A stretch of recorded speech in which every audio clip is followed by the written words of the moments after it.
현재 서울에 거주 중인 34살 여자입니다. 결혼한 지는 올해 3년 차예요. 원래 제 성격이 무슨 일이건 간에 제 이야기를 여기저기 다 이야기하고 다니는 성격은 아닌데 이번만큼은 꼭 이야기해야겠다 싶어 이렇게 사연까지 적어 보내게 되었습니다. 여기 올라오는 사연들 보면 언제나 문제는 시댁에서부터 시작을 하잖아요. 저 역시도 마찬가지였습니다. 처음에는 시부모님이 너무 쿨한 성격이라 생각할 정도였고 10월 드는 저와는 거리가 먼 이야기라 생각했어요. 결혼 후에 시댁에 찾아뵐 일이 생기면 오히려 저희가 오는 걸 너무나도 귀찮아 하셨거든요. 괜히 저희 오면 집 청소도 해야 하고 식사 준비도 해야 하고 여간 번거로운 게 아니니 시간 있으면 그냥 둘이 어디라도 놀러나 가라는 식이셨지요. 그런데 알고 보니 그건 다 신우 때문이었습니다. 남편은 저보다 4살 연상이고 신우는 남편과 연년생이고요. 그런데 신우는 그 나이 먹도록 아직 결혼을 안 했습니다. 시부모님이 저희가 시댁에 방문하는 걸 불편해하던 이유는 식사 준비고 집 정리고 그런 건 다 핑계에 불과했어요. 그냥 저희가 다녀오면 신우가 잘 살고 있는 저희 모습 보고 열등감이라도 느끼는지 저희가 가고 나면 집에서 그렇게 난동을 부리며 발작을 했다고 하더라고요. 그렇다 보니 시부모님도 차라리 얼굴 좀 안 보고 그러는 게 편했기에 저희 보고 오지 말라고 했던 것이었습니다. 저는 여태까지 그걸 시부모님이 쿨한 성격이라 며느리 부담 갖지 하지 않게 하기 위해 그러시는 거라 믿어왔고요. 신우 성격 이상한 것도 시부모님은 물론 남편도 다 알고 있던 사실인데 팔은 안으로 굽는다는 그 말이 결국엔 다들 신우를 위해서 제가 희생하는 게 당연한 거라 생각하고 있었다는 거네요. 제 본가는 지방에 있습니다. 저는 대학부터 시작해서 남편과 결혼해서 서울로 올라오기 전까진 계속 지방에서 거주하고 있었어요. 남편은 제가 다니던 회사 거래처와 연결된 회사에 다니고 있었고 본사는 서울에 있었는데 파견근무차 저희 지역에서 1년 조금 넘게 거주를 했었거든요. 어떻게 인연이 다 연애를 시작하게 되었고 남편이 서울에 있는 본사로 복귀하면서 몇 달 정도 주말 연애를 이어가다가 청혼을 받게 돼서 결혼까지 하게 되었습니다. 저한테는 쉬운 결정이 아니었어요. 대학도 본가 근처에 있는 지역에서 나왔고 회사 또한 같은 지역으로 취직을 했기에 제가 서울에 어디 기들곳 하나 있던 게 아니었거든요. 졸업 후부터 쭉 다니던 회사이기도 했으니 경력이 끊어지는 부분도 아쉽긴 했습니다. 허나 당시 여러모로 오래 몸담은 회사에 이래저래 실망스러운 부분도 있고 해서 여러 가지 생각이 많던 차였거든요. 제가 아무리 회사에서 좋은 성과를 낸다고 해도 진급에 있어서는 남자 직원한테 양보를 해야 하는 그런 부분들부터 회사 역사상 여자가 대리 이상으로 진급한 일이 없다고 하는데 그런 부분에 어느 정도 한계를 느끼고 있던 차였어요. 거기에 나중에 제가 결혼하면 막연한 계획이긴 했지만 아이는 제 손으로 직접 키우고 싶은 욕심도 있었거든요. 그래서 고민 끝에 저는 남편을 따라 서울로 가기로 했습니다. 회사 사표 한 장 집어던지면 끝나는 거지만 삶의 터전을 바꾸는 거니 여러모로 정리해야 할 게 많았습니다. 지방이긴 하지만 그래도 제 명의로 아파트를 하나 보유하고 있었거든요. 제가 대학교를 다닐 때는 친정부모님 집에서 같이 살면서 통학을 했었어요. 그리고 졸업과 동시에 취직을 하게 되었으니 독립을 해보고 싶은 마음도 있었고 무엇보다 부모님 집에서 회사까지 출퇴근이 정말 불편하게 되어 있었거든요. 차를 사는 방법도 있긴 했는데 제가 말씀드렸다시피 회사가 이상한 부분에서 소위 말하는 꼰대 같은 모습이 좀 있었어요. 그래서 당시 신입 직원이었던 제가 차를 끌고 출근하는 건 상상도 못할 일이었습니다. 지금 생각해보면 차 끌고 출근하는 거랑 신입 직원인 게 무슨 상관이 있나 싶지만 그때는 회사의 암묵적인 룰이니 당연히 따라야 한다 생각했고요. 출퇴근으로만 몇 시간씩 시간을 버리게 되니 여러모로 부모님 집을 나와 독립을 하는 게 가장 좋겠다는 생각이 들었어요. 그래서 회사 근처에 있는 월세 같은 걸 구해 혼자 살아볼 작정이었거든요. 몇 달 일해서 월급도 모여있던 상황이었는데 그 돈으로 구할 수 있는 방은 회사와는 가까워지지만 출퇴근이 불편한 건 매한가지였어요. 그래서 회사 근처에 있는 신축 오피스텔 같은 곳을 알아봤는데 그런 곳은 또 보증금부터가 꽤나 목돈이 필요하더라고요. 월세는 월세대로 비싼 느낌이고 관리비는 관리비대로 이중으로 돈이 나가니 출퇴근 좀 편하게 하겠다고 돈을 버리는 느낌도 들었고요. 그렇게 고민하던 와중에 친정부모님께서 상황이 그러면 월세를 구하는 게 아니라 아예 자가로 집을 하나 구하는 게 어떻겠냐 하시더라고요. 전세를 구하는 방법도 있긴 했지만 부모님께서 이리저리 같이 알아봐 주시다가 투자 가치도 조금 있어 보이는 아파트를 골라 그 아파트를 매매하게 되었습니다. 친정부모님께 6천 정도의 목돈을 지원받았고 나머지는 제가 모은 돈에 은행 대출을 껴서 제 나이 25에 내 이름으로 된 집을 갖게 되었지요. 24평에 지은 지 좀 되는 아파트기는 했지만 혼자 살기에는 더없이 넓은 집이었어요. 값도 합리적이고 출퇴근 문제도 해결되고 월세 나가는 거나 대출이자 내는 거나 비슷하겠지만 그래도 언젠가 이 집이 내 것이 될 거라는 생각에 이자 내는 건 아깝지도 않았습니다. 그 후부터는 열심히 돈을 모으며 빚부터 갚아야겠다 생각해서 돈 모으는 것에만 열중했어요. 조금씩 아끼고 절약하며 살다 보니 5년 뒤에 은행 대출은 완전히 다 털어버리게 되었습니다. 남편하고 연애를 시작하던 시점에는 이미 은행 빚은 다 갚은 상태였어요. 이래저래 수중에 모인 돈도 꽤나 있던 상황이었고요. 그리고 남편의 청혼을 받아 남편을 따라 서울로 가는 걸 결정했을 때 집은 집대로 있고 저한테는 추가적으로 1억이 넘는 저금이 있는 상황이었습니다. 남편 또한 당시 회사 생활을 좀 오래 했던 상황이어서 결혼 자금으로 1억 5천 정도를 모아놓은 상황이었어요. 제 돈까지 하면 2억 5천이라는 거금이긴 했지만 사실상 서울에서 그 돈으로 집을 구한다는 건 불가능에 가까운 일이었지요. 그나마 다행이었던 건 시댁에서 어느 정도 모자란 부분에 대해서 지원을 해주겠다고 약속을 했어요. 그래서 저희 돈과 시댁에서 지원해주는 돈을 합쳐 3억으로 전세를 구하고 나머지 돈으로 결혼 비용 및 자동차, 그리고 혼수 등을 구입하게 되었습니다. 집을 정리할 계획이 있기는 했는데 제가 1억 2천에 들어갔던 집이 2억으로 시세가 올라 있었거든요. 거기에 더불어 제가 결혼할 때쯤에 막 지방에도 투기 열풍이 불던 때였어요. 돈 좀 있다는 사람들이 보따리로 돈을 들고 와서 아파트를 몇 개를 사가지고 갔다. 이 지역에 대규모로 재개발 단지가 들어온다 뜬구름 잡는 소문이지만 여러 가지 호재들이 많은 상황이었지요. 집을 정리해볼까 해서 찾아간 부동산에서 부동산 아저씨가 하는 말이 일단 쥐고만 있어도 4억 5억까지는 오르지 않겠냐고 일단 들고 있으라는 식으로 귀뜸도 해줄 정도였어요. 그래서 남편과는 상의 끝에 그 집은 정리하지 않고 일단 그대로 두고 있기로 했습니다. 원래는 제 집을 전세를 주거나 할 계획이었어요. 그 돈을 보태서 저는 신혼집을 전세가 아니라 자가로 들어가고 싶었거든요. 그런데 남편이 조금 부담스러워하기도 했어요. 아무래도 시댁에서 지원해주는 돈이랑 자기가 모아놓은 돈도 적은 금액이 아닌데 제 걸 다 합치면 여전지 제가 더 많은 돈을 가져오는 거나 마찬가지였으니까요. 그러던 와중에 친정부모님 집에 가니 집도 엄청 낡았고 오래돼서 불편해하시는 게 눈에 보였어요. 아파트 한 번도 살아보신 적도 없었기도 하고요. 거기에 따지고 보니 친정부모님이 돈을 안 도와주셨다면 저도 자가로 집을 소유하는 게 아니라 그냥 월세살이 하면서 살고 있었을 거 아니에요. 은행 대출이야 빌린 돈이니까 다 갚았지 부모님이 해주신 돈은 당연히 내 돈이라고 생각해서 갚지도 않고 입싹 닫고 있던 상황이었고요. 그 당시 6천이면 집값도 올랐지만 물가도 같이 따라 올랐잖아요. 그러니 물가 같은 것도 감안한다면 못해도 1억은 해드려야겠다 생각했어요. 그래서 어차피 다른 사람한테 전세를 줄 바에 부모님께 그 집에서 한동안 살고 계시라고 했어요. 집값이 2배 이상 오른다는 호재도 있고 일단 집은 쥐고 있을 텐데 다른 건 몰라도 제가 당장 부모님께 해드릴 수 있는 게 그것 말고는 없더라고요. 이러나 저러나 당장 제가 모은 돈은 신혼집 구하는데 다 들어가야 했으니 말이지요. 남편도 이 생각엔 찬성했어요.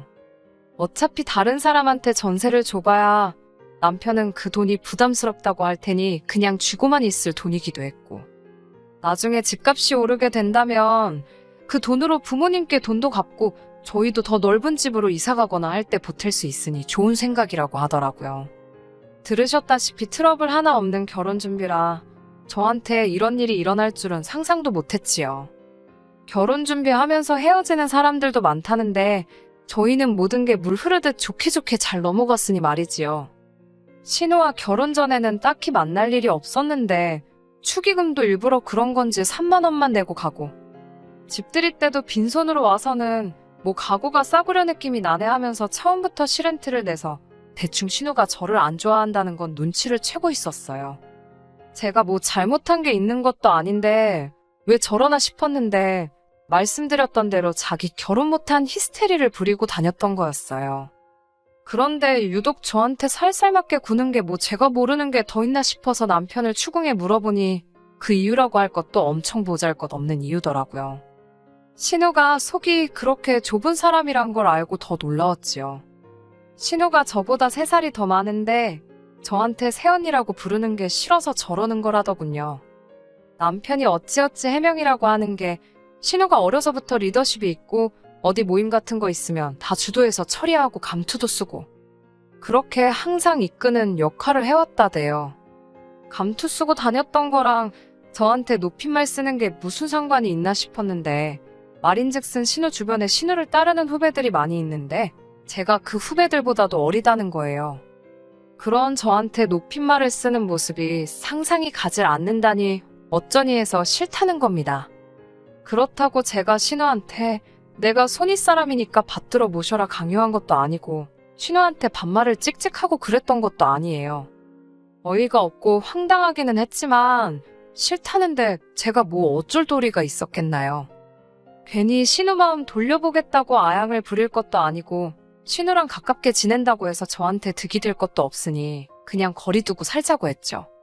괜히 긁어 부스럼이라고 상황만 악화시킬 수도 있고 신우 덕분에 시댁과도 어느 정도 거리를 두고 살게 되었는데 따지고 보면 저한테는 나쁠 게 없는 상황이었으니까요. 남편도 시부모님도 나서서 이 상황을 나아지게 하려는 게 아니라 피해가자는 입장이었으니 그냥 그렇게 대면대면하게 지내기로 했었습니다. 그런데 그런 신우가 뭘 잘못 먹기라도 한 건지 언젠가부터 저한테 먼저 연락도 오고 새언니 하면서 친한 척을 하기 시작하더라고요. 그게 싫다고 할 땐 언제고 저도 사회생활을 했으니 대충 짐작은 가더라고요. 보통 사람이 갑자기 변하면 그게 죽을 때가 다 돼서 그러는 거 아니면 저한테 뭐 얻어낼 게 있어서 그러는 거 아니겠어요? 제 생각대로였어요. 신우가 갑자기 죽을 때가 된 게 아니고 진짜 이유는 후자에 가까웠습니다. 신우가 그 나이 될 때까지 결혼을 못한 건 신우 성격 때문에 그런 거라고 생각했어요. 이상한 데서 자존심 세우고 자기 자신을 너무 고평가하는 그 인성이 문제였겠지요. 그런데 집신도 짝이 있다더니 그런 신우도 결혼을 전제로 만나는 사람이 생겼어요. 그리고 두 사람이 이야기가 잘 돼가고 있는 건지 결혼 이야기가 두 사람 사이에서 오가고 있다더라고요.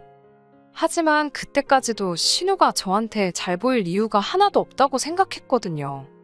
제 딴에는 신우가 결혼도 가까워졌으니 남자 쪽에 가정적인 여자임을 보여주고 싶어서 가족들과 잘 지내는 모습을 보여주고 싶어서 저러나 아니면 축의금으로 한돈 200만 원 정도 달라고 하려나 그 정도로만 생각을 하고 있었는데 제 예상을 아늑히 초월하는 부탁을 해오더군요. 신우가 계속해서 한번 만나자고 자리를 만들려고 할 때부터 촉이 안 좋았어요. 아마도 신우가 저한테 뭔가 부탁을 한다면 그날 그 자리가 바로 그 부탁을 해오는 자리가 될 거라 생각했거든요. 신우가 정신을 차렸구나 생각하고 최대한 그런 쪽이 아니라고 생각하려고 했지만 역시나 안 좋은 예감은 틀리는 법이 없었네요. 집들이 때도 안 사온 휴지 선물 세트를 사들고 와서는 가족 좋은 게 별거 있겠냐며 너스레를 떨더라고요. 괜히 시간 끌지 말고 본론만 빠르게 말해줬으면 하는데 언제부터 저희가 그렇게 친하게 지냈다고 온갖 아는 척, 추억이 넘쳐나는 척을 하면서 온갖 아양을 다 떨더라고요. 없는 추억 억지로 짜내서 분위기를 띄우려다가 막상 이야깃거리가 다 떨어지니 그제서야 본론으로 넘어가는데 신우는 나 결혼하는데 다른 건 딱히 해줄 필요 없다는 말로 시작해서 말도 안 되는 부탁을 별것도 아닌 것처럼 말을 하더라고요. 우연의 일치라고 하면서 자기 결혼할 남자가 이번에 제 본가가 있는 쪽으로 내려가 장사를 시작할 계획이라고 하더군요. 그리고 제 명의로 그쪽에 아파트를 가지고 있다는 사실을 들었다면서 다른 건 아니고 그 집을 자기들이 사주겠다고 하더라고요. 인심 쓰듯이 사주겠다는 말이 어이가 없었습니다.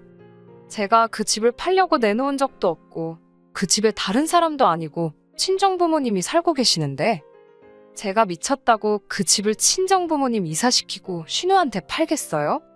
신우가 저한테 그동안 잘했고 못했고를 떠나서 얼토당토 않는 이야기였어요. 그래서 그 집에 부모님이 살고 계셔서 안 된다고 거절의 의사를 확실하게 말하려고 했습니다. 투자 가치가 있고 그런 이야기는 설명도 할 생각 없었고 그냥 안 된다고 말할 작정이었어요. 안 된다는 말을 꺼내려는데 신우는 이미 저한테 집을 사기로 한 것 마냥 제 말을 끊고는 더 어이없는 말을 하더군요. 결혼 후 몇 년 시간이 지나 시세도 이제 3억 초중반을 왔다 갔다 하고 있는 아파트를 대뜸 자기한테 1억 5천에 넘기라는 거예요. 세상에 애놀이를 해도 집값을 반 이상 깎아서 팔려고 하는 건 세상 어느 나라 개념인가 싶었습니다. 신우한테 그건 또 무슨 말도 안 되는 소리냐며 집을 팔 생각은 추호도 없었는데 1억 5천에 사겠다는 말을 들으니 더더욱이 팔 생각이 없다고 신우한테 집 이야기는 그만하라고 했어요. 시세에 곱절을 준다고 해도 팔 생각이 없으니 더는 물어볼 필요도 없다고요. 거절을 당하니 신우가 본 모습을 보이며 아주 입에 개거품을 물기 시작했습니다. 자기가 이렇게까지 숙이고 나왔는데 어떻게 고민도 안 해볼 수가 있냐고요. 신우한테 입장 바꿔서 한번 생각해보라고 했어요. 그냥 금매에 내놓아도 3억은 되는 집이고 친정 부모님이 살고 계시는 집인데 신우라면 그 집을 반도 안 되는 값에 저한테 팔 수 있냐고요. 신우는 입에 개거품을 문 상태로 입장 바꿔서 생각해보라는 말 한번 잘 꺼냈다며 저보고도 자기 입장도 바꿔서 한번 생각해보라고 하더군요. 지 오빠가 결혼할 때 집에 있는 돈 다 가져가서 지금 이 사단이 난 거 아니겠냐는 거죠. 중소기업을 다니고 있긴 하지만 신우도 못해도 회사 생활 경력이 10년은 더 넘었을 텐데 모아놓은 돈 하나도 없다는 것도 이해가 가지 않았어요.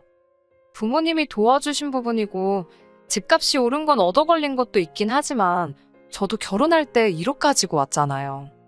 결혼할 때 시댁에서 지원해준 돈도 그래요. 그 돈이 결국 저희 신혼집 구하는 데 쓰이긴 했지만 시부모님이 그 돈을 저한테 주신 것도 아니잖아요. 그런데 그 돈을 들먹이면서 제가 그 돈을 받았으니 그 돈만큼 제 명의 아파트를 깎아서 자기한테 넘기라는 게 어느 나라 계산 방식인지 싶었습니다. 그런데 계속해서 신우는 저보고 그렇게 욕심부리면 말년이 험할 거라고 하면서 악담을 쏟아내더니 어디 한번 두고 보자는 식으로 으름장을 놓고 돌아갔어요. 자기 안 보고 살아도 좋냐는 식으로 말을 하고 갔는데 여태까지도 안 보고 산 거나 마찬가지인데 그 말이 통할 거라 생각한 건지 끝까지 어이없는 신우였습니다. 어차피 신우한테 그 집을 넘길 생각도 없고 한바탕 하기는 했지만 거절의 의사를 확실히 밝혔으니 다 끝난 일이라고 생각했어요. 그런데 집에 돌아오니 남편이 그래도 어떻게든 신우를 도와주면 어떻겠냐고 하는 겁니다. 신우의 억지보다 남편의 반응이 더 충격적이었어요. 신우랑 한바탕 하고 있는데 옆에서 거들지도 않고 상황만 지켜보던 것도 마음에 안 들었는데 이제 와서 저런 반응을 보이니 여태까지 같이 살던 그 사람이 맞나 싶었습니다. 생각해보니 앞뒤가 안 맞는 게 너무 많았어요. 특히 제 집에 관해서는 결혼 전에 시댁에 오픈을 한 적이 없었어요. 내 재산이긴 하지만 그거 가만두고 친정 부모님께 드리고 왔다는 식으로 받아들일까봐 싶어 숨기고 있던 사실이었거든요. 그런데 시부모님도 아니고 신우가 그 집에 대해서 알고 있다니 남편을 추궁하니 자기가 말했다 하더군요. 이번 기회 아니면 신우 시집은 다 간 거 아니겠냐. 성질 더러운 신우 등살에 힘들어하는 부모님 생각하니 그것도 딱하고 신우도 그 집을 싸게 얻으면 상대 쪽에도 면도 살지 않겠냐면서. 저보고 다른 사람도 아니고 가족 일인데 저만 조금 희생하면 모두가 편해지는 거 아니겠냐대요. 만에 하나 신우한테 그 집을 넘긴다고 한들 친정 부모님이 살고 계신데 그건 어떻게 할 거냐 따졌지요. 그러니 남편이 두 분이야 원래 오래된 집에서 잘 살고 계시지 않았느냐 하면서 적당한 월세 구해드리면 되지 않냐더라고요. 그 말이 끝나기가 무섭게 저도 모르게 남편 뺨싸다기를 한 대에 올려붙여버렸어요. 그 뒤로는 남편하고 말도 한마디 하지 않고 냉전 중이에요. 이 와중에도 생각 바뀌었냐며 저를 떠보는 신우 연락이 저를 더 열받게 만드네요. 파리 안으로 굽는다는 말이 딱 이 상황이네요. 억지로 반대로 꺾어봐야 부러지기밖에 더 하겠나요. 빠른 시일 내로 이혼 전문 변호사한테 상담 좀 받아보려고 합니다. 저도 강경하게 나간다면 남편도 마음을 돌리지 않겠나 싶네요. 궁금해하시는 분들이 계셔서 이렇게 후기 보내드립니다. 일단 남편하고는 완전히 이혼하게 되었어요. 생각을 바꿀 모습도 보이지 않고 반성은커녕 이런 걸로 이혼하자고 하는 제가 괘씸하다는데 더 뭘 두고 봐야 하나 싶더라고요.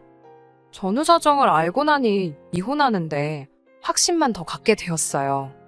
신우 남편 될 사람이 우연찮게 제 고향에서 장사를 하는 것도 아니었어요. 신우가 애초에 결혼 조건으로 제 집을 가져오기로 한 거고 그 남자는 딱히 하는 일이 없는 사람인데 집 살던 아낀 돈으로 그쪽에다가 뭐 체인점 같은 거 하나 낼 계획이었다대요. 시모까지 나서서 그럼 그 집을 안 팔아도 되니까 친정부모님 내쫓고 거기서 신우 돈 모을 때까지 살게 해주면 안 되냐고 물어보는데 신우 먹고 사는 건 그렇게 중요한데 식가족 그 누구도 저희 부모님 생각해주는 사람 없더라고요. 그래서 이혼을 진행하게 되었어요. 남편은 오히려 이혼하자는 말에 기구만장해져서 재산 분할로 내 집 절반을 가져오겠다 으름장을 놓는데 좀 알아보고 그런 말 좀 하지. 결혼 전부터 가지고 있던 내 재산을 무슨 수로 자기가 가져가겠다는 건지 싶더라고요. 덕분에 이혼은 오히려 수월했네요. 오히려 전세로 들어간 돈에 제 돈도 껴있었으니 위자료며 재산 분할이며 이것저것 해서 제가 가져온 게 더 많아요. 혼수도 그대로 들고 와서 제 집에다 옮겨놨고요. 남편은 남은 돈 들고 시부모님 집으로 들어갔는데 시부모님도 이번에 꼭 신우는 시집을 보내야겠다고 생각한 건지 남편이 들고 온 돈 가지고 신우 시집을 보냈더라고요. 남편도 느끼는 바가 있었는지 저한테 연락해서 다시 합치자는 헛소리를 하더라고요. 평생 당신이 모은 돈 들여서 동생 시집 보내줬으니 부모님도 편해지고 당신도 행복한 거 아니냐고 영양가도 없는 소리 할 거면 열심히 돈 벌어서 신우 뒷바라지를 해주던 부모님 편하게 효도나 하라고 했어요. 저는 고향 내려와서 부모님 가지고 계신 돈하고 이혼할 때 들고 나온 돈에서 부모님하고 작은 가게 하나 차렸습니다. 잠깐 힘든 일이 있긴 했지만 힘들었던 거 자꾸 되새겨서 뭐 하겠어요. 앞날이 아직도 창창한데 제 행복 찾아가면서 열심히 살아보려고 합니다. 끝까지 들어주셔서 감사합니다. 오늘의 사연은 여기까지입니다.